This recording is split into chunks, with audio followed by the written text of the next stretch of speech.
7 দিনে body whitening challenge. যারা full body whitening করতে চাও তাদের জন্য আজকের এই রেমেডিটা। এই একটা রেমেডি দিয়ে তুমি ফেস, নেক, হাত, পা, আন্ডার আর্মস যে কোনো বডি পার্টে ব্যবহার করতে পারো। এটা আমার 7 দিনের ব্রাইটনিং চ্যালেঞ্জ। তাই পুরো ভিডিওটা মন দিয়ে দেখো, কারণ একটা ছোট্ট ভুলের জন্য অনেকেই রেমেডি বানিয়েও ঠিক মতো ব্যবহার করতে পারে না। আর সবচেয়ে ভালো ব্যাপার হলো এই রেমেডিটা বানাতে তোমার মাত্র 5 মিনিট লাগবে। খুব সাধারণ কয়েকটা উপকরণ যেটা তুমি তোমার রান্নাঘরে পেয়ে যাবে। তাহলে চলো এবার বানানো শুরু করি। প্রথমে একটা আলু নিয়ে নাও, সেটাকে ভালো করে ধুয়ে নাও এবং খোসা ছাড়িয়ে নাও। তারপর আলুটাকে গ্রেট করে রস বের করে নাও। তুমি চাইলে মিক্সিতেও গ্রাইন্ড করে নিতে পারো। এবার এই রসটা 5 থেকে 6 মিনিট রেখে দাও। এই সময়ের মধ্যে নিচে একটা সাদা স্টার্চ জমে যাবে। এখানে কিন্তু বেশিরভাগ মানুষ ভুল করে, অনেকেই এই স্টার্চটা ফেলে দেয়, কিন্তু এই স্টার্চটাই আমাদের রেমেডির সবচেয়ে গুরুত্বপূর্ণ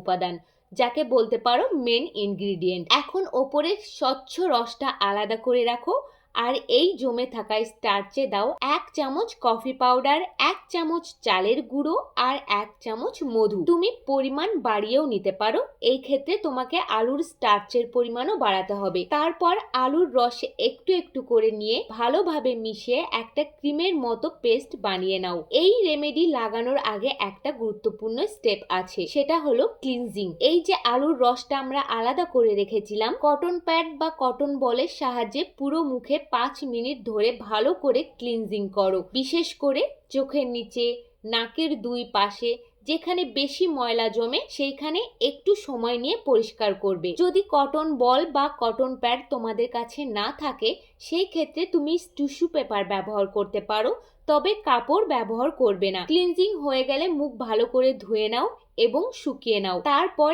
এই ফেস প্যাকটি মুখে লাগাও। শুধু মুখেই নয়, গলা, হাত, ঘাড় যে কোনো জায়গায় লাগাতে পারো। লাগানোর সময় খুব হালকা হাতে মাসাজ করে করে লাগাবে, যাতে ফেস প্যাকটা ত্বকে আরো ভালোভাবে কাজ করতে পারে। তারপর 20 মিনিট রেখে দাও। 20 মিনিট পরে সরাসরি মুখ ধুয়ে ফেলবে না, হালকা ভেজা হাতে খুব আলতো করে মাসাজ করবে। মনে রাখবে, খুব জোরে ঘষাঘষি করবে না। আর সেনসিটিভ স্কিন যাদের, তারা সরাসরি পরিষ্কার জল দিয়ে ধুয়ে ফেলবে। অ্যাকনে প্রোন বা খুব সংবেদনশীল যদি স্কিন হয়, তাহলে অবশ্যই প্যাচ টেস্ট করে নেবে। আমি এর আগের ভিডিওতেও বলেছি, নতুন কিছু ট্রাই করার আগে অবশ্যই প্যাচ টেস্ট জরুরি। প্রথমবার লাগানোর পরেই তুমি তোমার স্কিনের দুর্দান্ত তফাৎ দেখতে পাবে। আমি হাইলি রেকমেন্ড করব এই প্যাকটা একবার হলেও তোমরা ব্যবহার করে দেখো, আর ব্যবহার করে কেমন লাগলো সেটা অবশ্যই কমেন্টে জানাবে। আর যদি এই 7 দিনের ব্রাইটনিং চ্যালেঞ্জটা শুরু করো,